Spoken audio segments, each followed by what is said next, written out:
Hello everyone, आपका हमारे channel में स्वागत है। आज हम इसमें डिस्कस करेंगे प्रस्तावना। कॉन्स्टिट्यूशन की सीरीज में हम लोग पहले प्रीवियस वीडियो आप देख सकते हैं चैनल पर।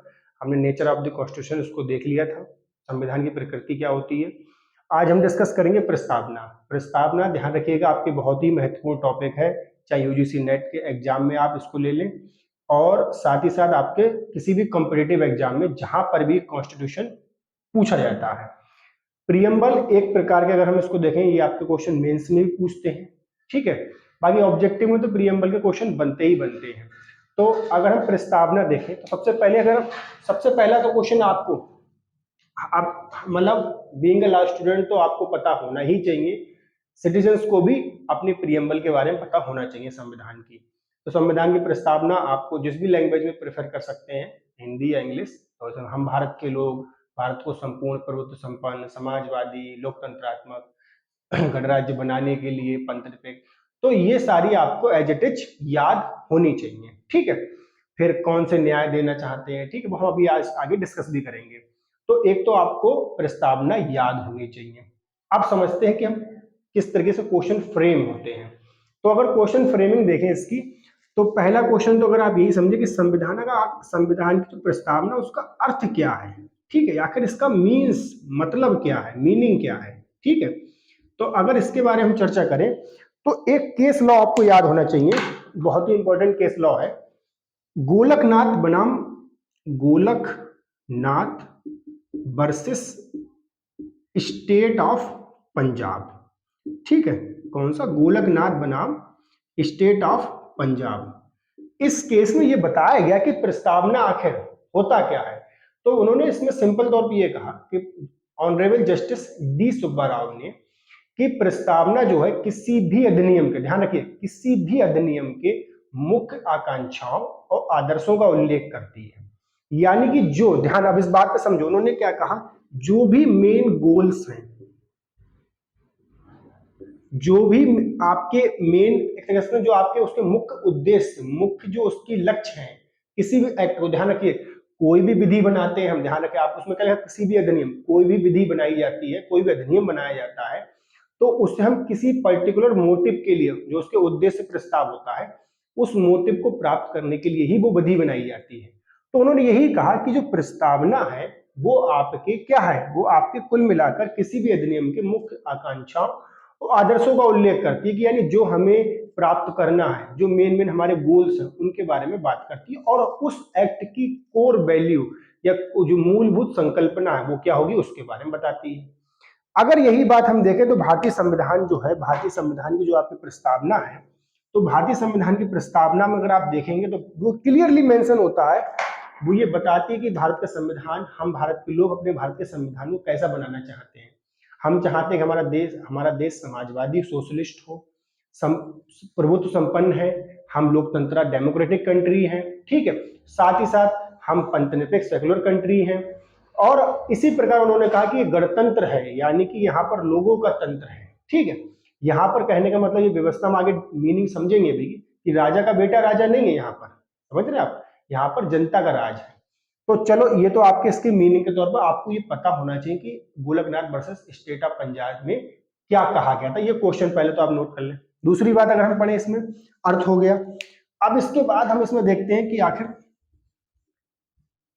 एक क्वेश्चन जो बहुत डिबेटेबल इसमें रहा है, ठीक है, इसके एग्जाम के पॉइंट ऑफ व्यू से, वो क्वेश्चन ये डिबेटेबल रहा है कि आखिर देखो, ये तो फिर आपको पता होना चाहिए कि तीन प्रकार, चलो यहाँ पे देखें, पहले तो इसमें जस्टिस की बात की गई है, ठीक है, किसकी, न्याय की बात की गई है। तो तीन प्रकार के न्याय बताए गए हैं, आप पढ़ेंगे। पहला आर्थिक, इकोनॉमिक, ठीक है। दूसरा राजनीतिक, आर्थिक, राजनीतिक और सामाजिक न्याय। इसी, ध्यान रखना, अब इन्हीं पॉइंट पे अगर आप देखो, तो अगर आर्थिक तौर पे आप देख लोगे तो आपने देखा होगा डीपीएससी में, अगर आप देखिए 39, 37 अगर आर्टिकल नंबर पढ़ेंगे तो उसमें ये क्लियर मेंशन है कि राज्य का जो आपके वेल्थ का डिस्ट्रीब्यूशन हो वो इस प्रकार हो कि हर व्यक्ति को इकोनॉमिक लेवल पे इक्वलिटी बनी रहे। अगर आप सामाजिक न्याय की बात में देखें तो सामाजिक न्याय के बारे में क्लियर मेंशन है, चाहे आप आर्टिकल 14 देख लीजिए, राइट टू इक्वलिटी, समानता का अधिकार हो गया। चाहे आप सामाजिक न्याय में देखें, यानी समाज के हर वर्ग के लिए, यानी सोसाइटी का जो एवरी पर्सन है उसको क्या है, जस्टिस प्रोवाइड होनी चाहिए। तो कुल मिला के हम 3 प्रकार के न्याय देते हैं, ये आप ध्यान रखिएगा, पॉलिटिकल, सोशली और आपके इकोनॉमिकली। साथ ही साथ अगर अगली बात करें, हम विचार, अभिव्यक्ति, विश्वास, धर्म और उपासना स्वतंत्रता प्रदान करते हैं, यानी लिबर्टी दे रहे हैं किस चीज की, हर व्यक्ति को धर्म मानने की स्वतंत्रता है, जिस थॉट को फॉलो, जिस बिलीफ को फॉलो करना चाहता है उसकी भी उसे फ्रीडम रहनी चाहिए, उसकी उसे लिबर्टी रहनी चाहिए। तो ये अगर आपने देखा भी होगा तो आर्टिकल 25 से लेके 28 में बताया गया कि हर व्यक्ति अपने जो भी बिलीफ्स है उनको फॉलो कर सकता है। ऐसे अपने आप को एक्सप्रेस करने की स्वतंत्रता होनी चाहिए। तो आर्टिकल 19 में दिया गया है फर्स्ट ए में कि हर व्यक्ति को freedom of speech and expression का राइट है, फ्रीडम है उसके लिए। तो कुल मिलाकर अगर आप देखें तो प्रस्तावना हमारी वो बता रही है उन जो चीज हम अपने देश को बनाना चाह रहे हैं और जिन्हें हमने सिक्योर भी किया है, तो हमने प्रोविजन से उसको देख भी लिया है। ठीक है, ऐसे उसमें अगर आप आगे बढ़े, सभी के लिए क्या होगा, प्रतिष्ठा और अवसर की समता प्रदान करेंगे। जो पद और अवसर की समता जो होगी, यानी हर व्यक्ति के लिए, मान लो आर्टिकल 16 अगर आप पढ़ो तो आर्टिकल 16 क्या कहता, अगर मान लीजिए कोई पब्लिक, कोई भी मान लीजिए आपके लोक पद निकलता है, सरकारी जॉब में से आप सरकारी नौकरी कहते हैं, तो बिना किसी भेदभाव के, किस धर्म का है, किस जाति का है, किस लिंग का है, किस क्षेत्र का है, कहां पर उसका प्लेस ऑफ बर्थ है, इन सबको हटाते हुए, यानी सारे डिस्क्रिमिनेशन को हटाते हुए हर व्यक्ति आपके कैपेबल होगा और एलिजिबल होगा, ध्यान रखिएगा, वो सक्षम है और योग्य होगा किसी भी सरकारी पद पर चयनित होने के लिए, अपॉइंट होने के लिए। तो ये आपके क्या हुआ, ये आपके बेसिकली क्या हो गया, प्रीएम्बल की जो हमने जो अगर इन पॉइंट पे पूछ लेता है कि किस प्रकार के न्याय है, लिबर्टी दे रहा है तो क्या दे रहा है, ठीक है। और इसी प्रकार अगर आप बाग में देखें तो उसमें सबकी व्यक्ति की जो गरिमा है, डिग्निटी है और अखंडता है देश की, जो देश की बंधुता है उसको बढ़ाने वाली जो भी हमारी इंटीग्रिटी है उसको हम सुनिश्चित करते हुए, एक डेट और याद रखिएगा कि संविधान सभा में 26 नवंबर, ध्यान रखिएगा 26 नवंबर 1949 को क्लियरली मेंशन किया गया है कि हमने इस संविधान सभा में दृढ़ संकल्प होकर क्या करते हैं, इस प्रस्ताव मतलब संविधान को अंगीकृत, अधिनियमित और आत्माकृत, 3 शब्द याद रखिएगा, अंगीकृत, अधिनियमित और आत्माकृत करते हैं। ठीक है, तो ये बेसिकली आपने स्ट्रक्चर्स का देख लिया होगा। अब हम आगे इसमें बढ़ते हैं। ठीक है, अब इसमें आगे हम क्या, इसमें हम अगर आगे देखें तो जो क्वेश्चन जहां से पुट होता है, तो क्वेश्चन पुट यहां से होता है कि आखिर संविधान जो प्रस्तावना है वो संविधान का भाग है या नहीं है। ठीक है, यहां से क्वेश्चन आपके निकल के आता है। तो ये सबसे पहले इसमें बात डिबेट हुई तो वो हुई इनरी बेरूवादीवाद में, किसमें, इनरी बेरूवादीवाद में। ठीक है, इस केस में सबसे पहले क्या हुआ, आपके इस बाद में स्टार्ट हुआ कि आखिर संविधान का पार्ट, प्रस्तावना जो है संविधान का भाग है या नहीं है। ठीक है, तो अगर हम देखें संविधान का भाग है या नहीं, ये बात यहाँ पे स्टार्ट हुई। तो इसमें ऑनरेबल कोर्ट ने ये कहा कि भाई देखिए संविधान का भाग प्रस्तावना नहीं है। तो पहले तो आपको ये याद रखना है कि किस मामले में कहा गया कि प्रस्तावना संविधान का भाग नहीं है, तो इस मामले में कहा गया। उन्होंने साथ में एक बात और कही, साथ में उन्होंने एक बात ये कही कि देखो ये मान लीजिए प्रस्तावना को हम एक तरीके से कह सकते हैं, पहली बात प्रेरणा तत्व कह सकते हो, पहली बात, ठीक है, प्रेरणा तत्व मान सकते हो आप, पहली चीज। दूसरी चीज उन्होंने कहा कि संविधान के जो निर्माता हैं यानी कॉन्स्टिट्यूशनल फ्रेमर्स हैं, तो उनके विचार क्या थे उस समय, उनके थॉट्स क्या थे, उन विचारों को जानने की, यानी कि जो कॉन्स्टिट्यूशनल के फ्रेमर्स हैं उनके विचारों को जानने की कुंजी, यानी कि आपके उक्की मान सकते हो कि आखिर वो क्या सोच रहे थे हमारे संविधान को बनाते समय। ठीक है, एक बात ये उन्होंने कहा। साथ ही साथ उन्होंने ये कहा कि देखिए संविधान आउटफुट या मान लीजिए कोई एम्बिगिटी है, तो हम इस प्रस्तावना का सहारा, ध्यान रखना, प्रस्तावना की मदद लेंगे उसके निर्वचन करने में, उसके इंटरप्रिटेशन करने में, यानी कि इंटरप्रिटेशन ऑफ कॉन्स्टिट्यूशनल, अगर कॉन्स्टिट्यूशन हमें चाहिए तो वहां पर हम प्रस्तावना की सहायता ले सकते हैं। लेकिन उन्होंने ये क्लियर मेंशन कर दिया कि देखो ये, बाकी उन्होंने ये साफ कह दिया कि भाई संविधान की जो प्रस्तावना है वो उसका पार्ट नहीं है, यानी प्रस्तावना संविधान का पार्ट नहीं है। ये बात इस मामले में क्लियरली कह दी गई। अब इसके बाद अगर हम देखें आगे, देखो ये बात समझ में आपके आ गई कि इस केस में क्या कहा गया, इस केस में ये कहा गया संविधान प्रस्तावना संविधान का भाग नहीं है।